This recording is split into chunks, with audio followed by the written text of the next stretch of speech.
ಈ ಕೃತಜ್ಞತಾ ಸಮಾವೇಶದಲ್ಲಿ ಭಾಗವಹಿಸಿರ್ತಕ್ಕಂಥ ರಾಜ್ಯದ ಉಪಮುಖ್ಯಮಂತ್ರಿಗಳಾದಂಥ ಮಾನ್ಯ ಡಿ.ಕೆ. ಶಿವಕುಮಾರ್ ಅವರ, ನಮ್ಮ ಸರ್ಕಾರದ ಹಿರಿಯ ಸಚಿವರಾದಂಥ ಶ್ರೀ ರಾಮಲಿಂಗ ರೆಡ್ಡಿ ಅವರ,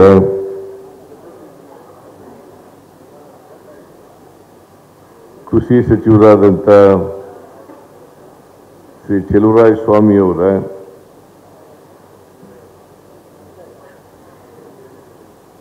ಲೋಕಸಭಾ ಸದಸ್ಯರಾದಂಥ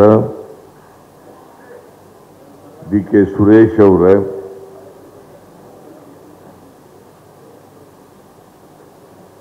ನೂತನವಾಗಿ ವಿಧಾನ ಪರಿಷತ್ತಿಗೆ ಆಯ್ಕೆಯಾಗಿರ್ತಕ್ಕಂಥ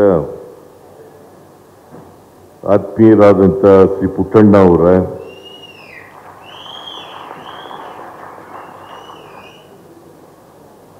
ವೇದಿಕೆ ಮೇಲಿರ್ತಕ್ಕಂಥ ಎಲ್ಲ ಆಹ್ವಾನಿತ ಗಣ್ಯರೇ,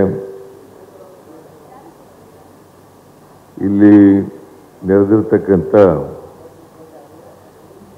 ಎಲ್ಲ ಆತ್ಮೀಯ ಶಿಕ್ಷಕ ಬಂಧುಗಳೇ, ತಾಯಂದಿರೇ, ಮಾಧ್ಯಮದ ಎಲ್ಲ ಗೆಳೆಯರೇ, ನಮಗೆ ಸಮಯ ಬಹಳ ಕಡಿಮೆ ಇದೆ. ಯಾಕಂದರೆ ಈಗ ಮಂಡ್ಯದಲ್ಲಿ ಒಂದು ಕಾರ್ಯಕ್ರಮ 11 ಗಂಟೆಗೆ ಇತ್ತು. ಚೆಲುವರಾಯ ಸ್ವಾಮಿ ತಡಬಡಾಯಿಸ್ತಾ ಇದ್ದಾರೆ, ಪಾಪ ಕರ್ಕೊಂಡು ಹೋಗ್ಬೇಕು ಅಂತ. ಹಾಗಾಗಿ ನಾನು ಡಿ.ಕೆ. ಶಿವಕುಮಾರ್ ಇಬ್ಬರೂ ಹೋಗ್ಬೇಕು ಅಲ್ಲಿ.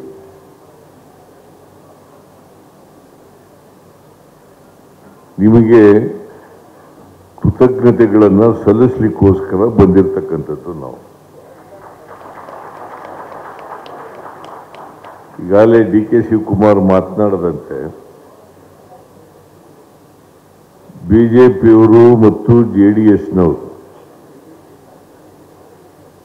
ಚುನಾವಣಾ ಹೊಂದಾಣಿಕೆ ಅಂತ ಮಾಡ್ಕೊಂಡಿದ್ದಾರೆ. ಅದು ಅವರ ಇಂದಿನ ಹೇಳಿಕೆಗಳನ್ನು ನೋಡಿದ್ರೆ ಒಂದು ರೀತಿ ಅಪವಿತ್ರ ಮೈತ್ರಿ. ಅದು ನಿಮಗೆಲ್ಲ ಗೊತ್ತಿರಬೇಕು.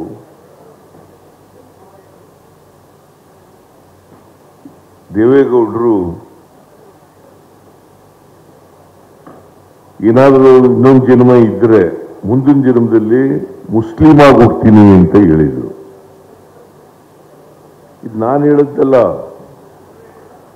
ದೇವೇಗೌಡರು ಹೇಳಿದರು ಮುಸ್ಲಿಂ ಆಗಿ ಹುಡ್ತೀನಿ ಅಂತ. ಯಾಕೆ ಹೇಳಿದ್ರು ಅಂತಂದ್ರೆ, ನಮ್ದು ಸೆಕ್ಯುಲರ್ ಪಾರ್ಟಿ, ಯಾವಾಗಲೂ ಕೂಡ ಕೋಮುವಾದಿಗಳ ಜೊತೆ ನಾವು ಹೋಗಲ್ಲ, ಕೋಮುವಾದಿಗಳಿಗೆ ವಿರುದ್ಧವಾಗಿ ಇರ್ತೀವಿ, ಕೋಮುವಾದಿಗಳನ್ನ ಚುನಾವಣೆಯಲ್ಲಿ ಎದುರಿಸ್ತೇವೆ ಅಂತಕ್ಕಂಥ ಹಿನ್ನೆಲೆಯಲ್ಲಿ ಈ ಮಾತುಗಳನ್ನು ಹೇಳಿದ್ರು. ಈಗ ಪಕ್ಷ ಉಳಿಸ್ಲಿಕ್ಕೋಸ್ಕರ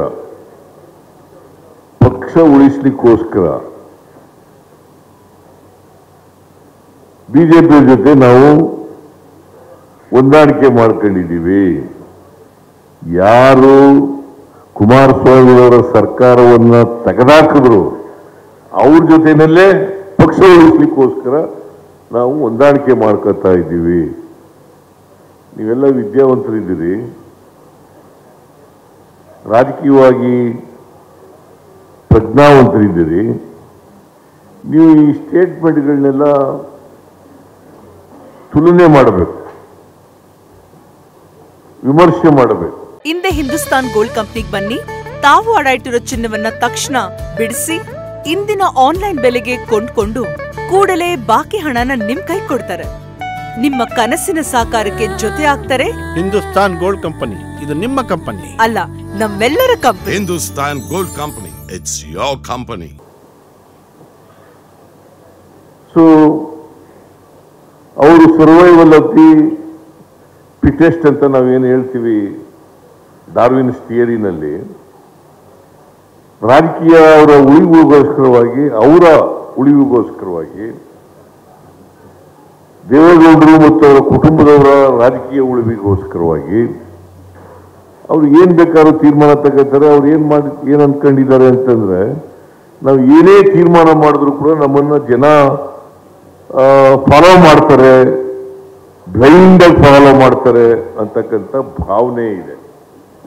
ನೀವು ಇದನ್ನ ಯೋಚನೆ ಮಾಡಬೇಕು. ಅದರಿಂದ ನೀವು ನಿಮ್ಮ ವಿವೇಚನೆಯನ್ನ ಬಳಸಿ ಈ ಹೊಂದಾಣಿಕೆ ಆದಮೇಲೆ ಪುಟ್ಟಣ್ಣವರಿಗೆ ನೀವು ಮತ ಹಾಕಿರೋದು ಅಲ್ಲ, ಪುಟ್ಟಣ್ಣವರಿಗೆ ಮತ ಹಾಕಿರೋದು. ನನಗೆ ಸ್ವಲ್ಪ ಅನುಮಾನ ಇತ್ತು. ಯಾಕಂತಂದ್ರೆ ಬಿಜೆಪಿಯವರು JDSನವರು ಒಂದಾಗ್ಬಿಟ್ಟಿದ್ದಾರೆ. ಪುಟ್ಟಣ್ಣನಿಗೆ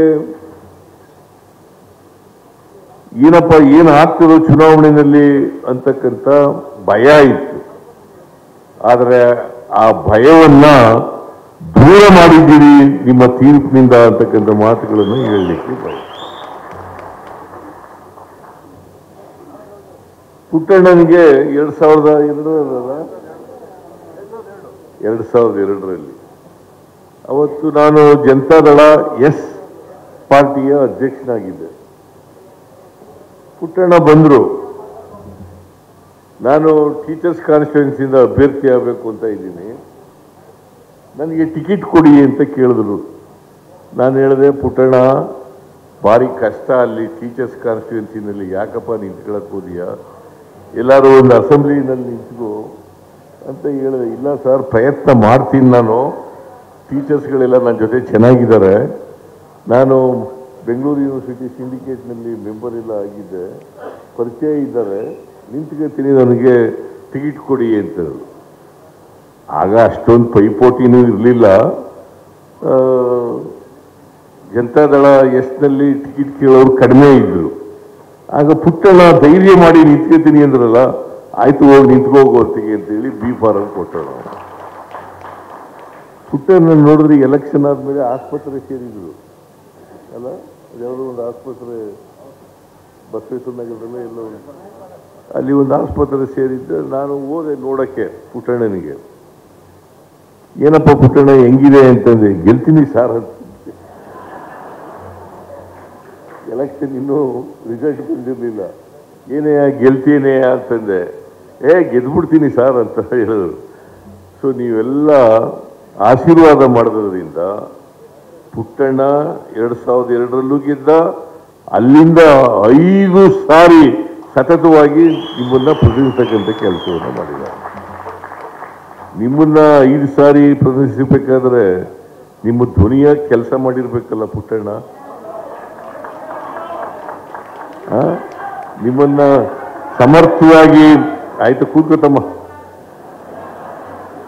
ನಿಮ್ಮನ್ನ ಸಮರ್ಥವಾಗಿ ಪ್ರತಿನಿಧಿಸಿದ್ರಿಂದಲೇ, ನಿಮ್ಮ ಧ್ವನಿಯಾಗಿ ಕೆಲಸ ಮಾಡಿರೋದ್ರಿಂದಲೇ ಪುಟ್ಟಣ್ಣನನ್ನ ಬಿಜೆಪಿಯಿಂದ ಕಾಂಗ್ರೆಸ್ ಬಂದರೂ ಕೂಡ ರಾಜೀನಾಮೆ ಕೊಟ್ಬಿಟ್ಟಿದ್ದ. ನಿಮ್ಮ ಕ್ಷೇತ್ರಕ್ಕೆ ನಿಮ್ಮ MLC ಮಾಡಿದ್ರಿ ಅವನಿಗೆ. ಆದರೂ ರಾಜೀನಾಮೆ ಕೊಟ್ಟು ರಾಜಾಜಿನಗರದಿಂದ ನಮ್ಮ ಪಕ್ಷದ ಅಭ್ಯರ್ಥಿಯಾಗಿ ಸ್ಪರ್ಧೆ ಮಾಡಿದ್ರು. ನಾವು 100ಕ್ಕೆ 100 ಅಸೆಂಬ್ಲಿನಲ್ಲಿ ಗೆಲ್ತಾನೆ ಅಂತಕ್ಕಂಥ ನಂಬಿಕೆ ಇಟ್ಕೊಂಡಿದ್ದು. ಆದರೂ ಗೊತ್ತಿಲ್ಲ, ರಾಜಾಜಿನಗರದ ಜನ ಅವರನ್ನ ಸೋಲಿಸಿದ್ರು. ನೀವು ಮತ್ತೆ ಈ ಚುನಾವಣೆ ಇದೆಯಲ್ಲ, ಇದು ಬಹಳ ಪ್ರಮುಖವಾದಂಥ ಚುನಾವಣೆ. ಯಾಕಂತಂದ್ರೆ ಈ ಬಿಜೆಪಿಯವರು JDSನವರು ಒಂದಾಗಿದ್ದಾರಲ್ಲ, ಅದು ಮುಂದಿನ ಪಾರ್ಲಿಮೆಂಟ್ ಚುನಾವಣೆಗೆ ದಿಕ್ಸೂಚಿ ಆಗ್ತದೆ. ನಾನು ಹೇಳಿದ ಮಾತಲ್ಲ, ಕುಮಾರಸ್ವಾಮಿನೇ ಹೇಳಿದ ಮಾತು ಇದು. ಕುಮಾರಸ್ವಾಮಿ ಅವರು ಏನ್ ಹೇಳಿದ್ರು ಅಂತಂದ್ರೆ, ನಾವಿಬ್ರು ಒಂದಾಗ್ಬಿಟ್ಟಿದ್ದೀವಿ, ಈ ಪುಟ್ಟಣ್ಣ ಚುನಾವಣೆ ಇದೆಯಲ್ಲ, ಇದು ಈ ರಿಸಲ್ಟ್ ಇದೆಯಲ್ಲ, ಈ ಫಲಿತಾಂಶ, ಅದು ಪಾರ್ಲಿಮೆಂಟ್ ಚುನಾವಣೆಗೆ ದಿಕ್ಸೂಚಿ ಆಗ್ತದೆ ಅಂತ ಹೇಳಿದ್ರು. ಈಗ ನಾವು ಯಾವುದೊಂದು ದಿಕ್ಸೂಚಿಯನ್ನು ತಗೋಬೇಕು? ಕುಮಾರಸ್ವಾಮಿ ಮಾತಿನ ಪ್ರಕಾರನೇ ದಿಕ್ಸೂಚಿ ಏನು?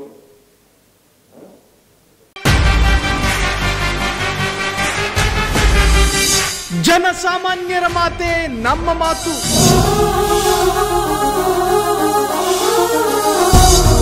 ಜನಸಾಮಾನ್ಯರ ದಾರಿಯೇ ನಮ್ಮ ದಾರಿ.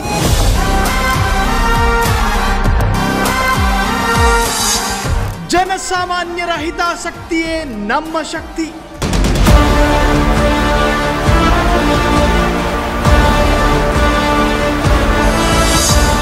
ಫ್ರೀಡಂ ಟಿವಿ ಶೀಘ್ರದಲ್ಲೇ ನಿಮ್ಮ ಮನೆಗೆ.